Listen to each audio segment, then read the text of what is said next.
স্বাগতম নিউজ ডাইজেস্টে। আমি আছি আপনাদের সাথে। চলুন দেখে নেওয়া যাক আজকের আন্তর্জাতিক প্রধান সংবাদ শিরোনামগুলো। তেহরানের সাথে সংঘাতের ছায়ায় ট্রাম্পের চীন সফর। Al Jazeera. মিউনিস্ট পার্টির লিডারশিপ কম্পাউন্ডে ট্রাম্পকে স্বাগত জানালেন শি জিনপিং। সিএনএন। শি জিনপিংয়ের সাথে আলোচনার পর ইরানের ওপর ধৈর্য হারাচ্ছেন বলে জানালেন ট্রাম্প। রয়টার্স। যুক্তরাষ্ট্রের পতনের ইঙ্গিত তার প্রশাসনকে বোঝায় না, Trump. The New York Times. গর্ভপাত পিল ডাকযোগে বিতরণের সুবিধা বহাল রাখল মার্কিন Supreme Court. Washington Post. Hormuz প্রণালী উন্মুক্ত রাখতে শি সাহায্যের প্রস্তাব দিয়েছেন এবং ইরানকে অস্ত্র না দেওয়ার অঙ্গীকার করেছেন ট্রাম্প। আরব নিউজ। ওয়াশিংটনে ইসরায়েল ও লেবাননের ইতিবাচক আলোচনা। যুদ্ধবিরতির মেয়াদ বাড়াতে চায় যুক্তরাষ্ট্র। ফ্রান্স 24। শি জিনপিংয়ের সাথে সাক্ষাতের জন্য ঝোংনানহাই গার্ডেনে পৌঁছালেন ট্রাম্প। Fox news.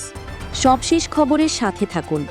সর্বশেষ আপডেট পেতে সাবস্ক্রাইব, লাইক, শেয়ার এবং কমেন্ট করতে ভুলবেন না। আরও বিস্তারিত জানতে আমাদের ওয়েবসাইট ভিজিট করুন www.allbanglanewspaperportal.com।